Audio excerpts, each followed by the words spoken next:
Oh yeah, now we're getting nostalgic. Oh yeah.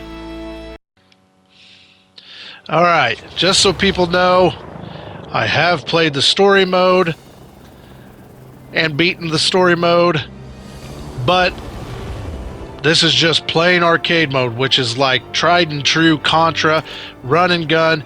You go through, you don't care about the story, you just keep going. This is how Contra was supposed to be. Contra, how it was made. And I already ran into a bullet. Wonderful. Alright.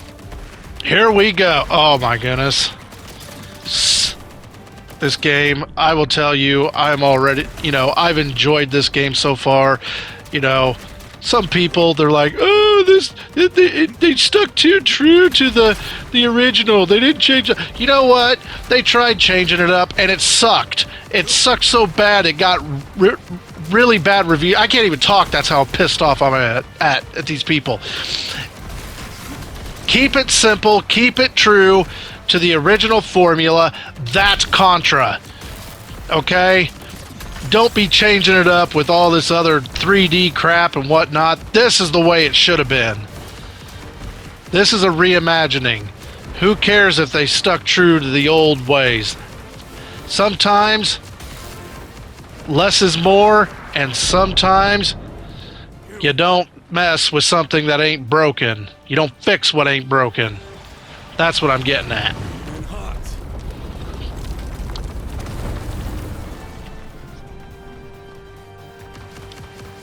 Alright, helicopter down. If you want to see what the story is, you can do it one of two ways. Either watch a playthrough of somebody who actually cares about the story, or you can buy it yourself and enjoy classic Contra action at its finest. Oh my goodness. Like, I'm not joking. This game brings back so many memories. Yes, I'm old enough to remember the original Contra, the OG. Not so much the arcade. I never played the arcade until much, much later in my life. But the OG for the original Nintendo. How many of us older people were introduced. And yes, I was a little kid. I was like 5 years old when I first played it. And let me tell you, it didn't hold your hand. It didn't need to. And yes, I used the 30 life code when I was a little kid.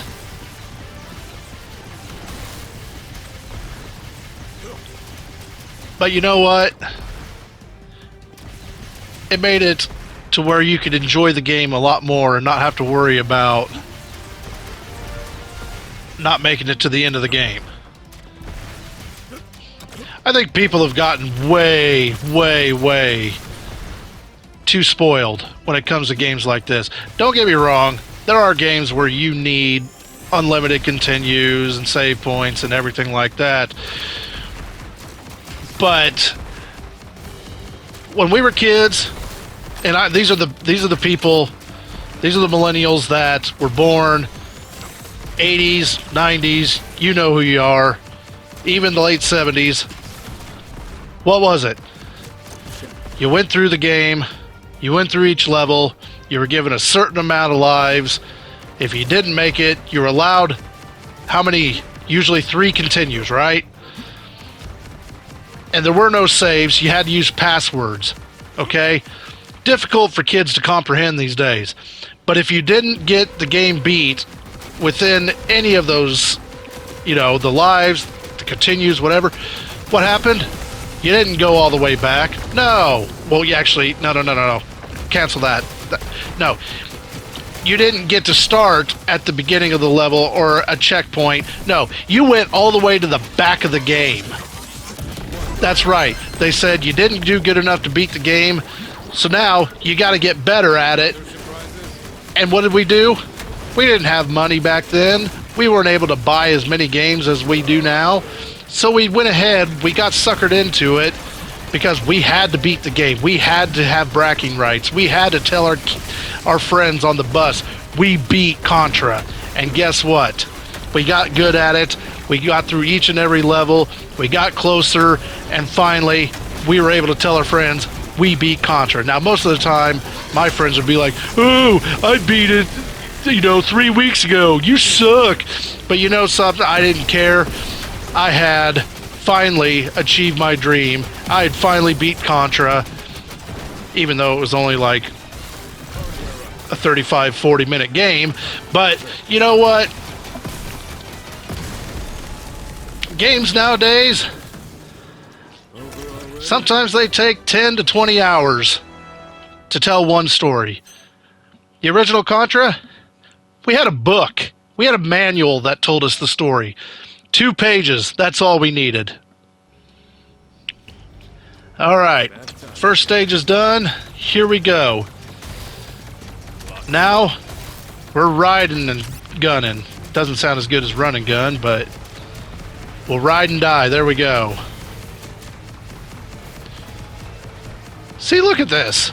This is how Contra should have been. Not that crap one that had the panda. If you don't know what I'm talking about, you know what?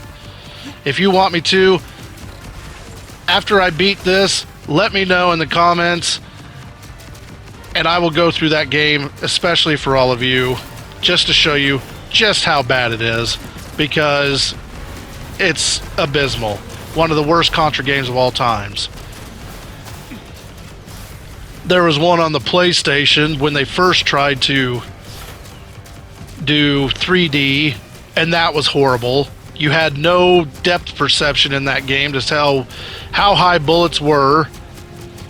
So if you tried to duck, most of the time you got shot in the head. Or if you tried to jump, most of the time you got a bullet straight to the crotch. It was terrible. This is how Contra should be. I will say, for arcade mode, I mean, granted, I have beaten the story mode, so I kind of know what to expect here. But I am doing pretty well.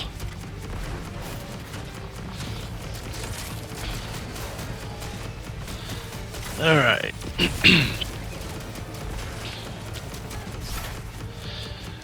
I know the difference between the arcade and the story, aside from, not as much story, is in the story mode, I took notice that your lives were replenished when you started a new level. In this one, in arcade mode, it's not, which I like. I was just more curious about what the actual story was. I got no problem with story in retro style games, as long as it's done right. Some of it dragged on a little too much, and some of it, I'll tell you what, there were some parts that I didn't like where they put the story right in the middle as you're running and gunning, having a good time. They put the story right there in the middle of the level. Don't do that. Don't ruin our flow, our mojo. All right.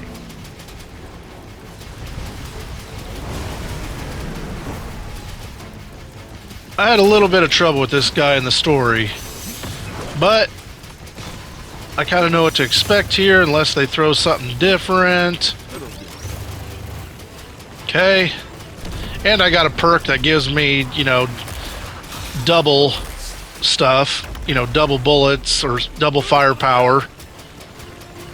So that's why you see the black holes as soon as I got the weapon. Oh, all right. But you lose that if you take a hit, so it goes back to level 1 firepower.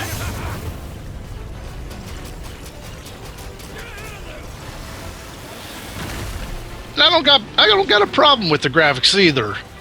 The graphics are what they are, it really does remind me a lot of classic Contra.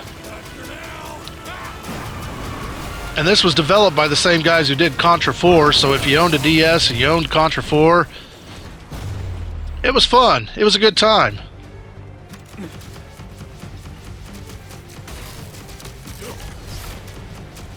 Now they just need to do something with Castlevania.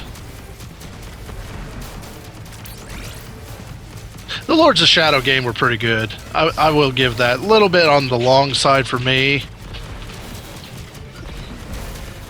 But if they went back to a classic formula with Castlevania like they did with this game, I could dig that.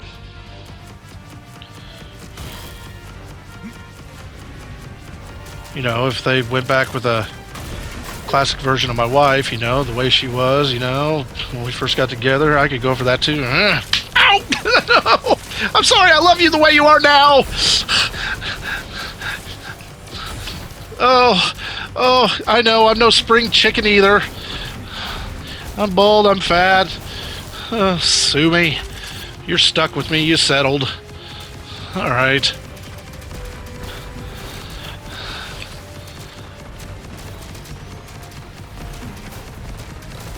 Dude, I'm not gonna lie, I'm loving this. Even the second playthrough, this is just so nostalgic for me. This right here, not my entire childhood, but this was childhood.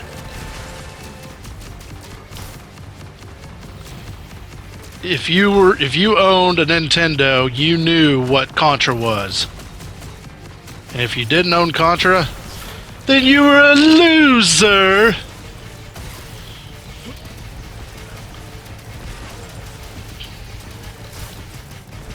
Okay, I better edit that. There's gonna be some pissed off people at me.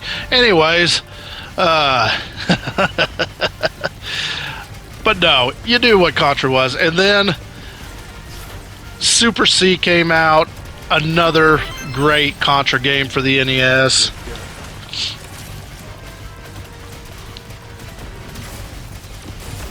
And then I will admit, I did not play Contra 3 or Hardcore until I was in my 20s. Because even though I owned a Sega Genesis, I did not own a Super Nintendo, so I never got to play Contra 3, Alien Wars, and then I never owned Hardcore. But those were fun, but holy smokes, are those difficult.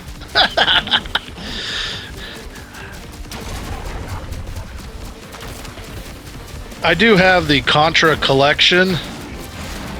So after I beat, if you want me to play the terrible Contra, after I play that, I can go back and reminisce and play some of the original Contras for you.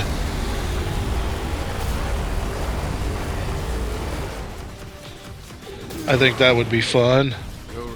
And I died. I lost all my weapons. And he's throwing his guys at me.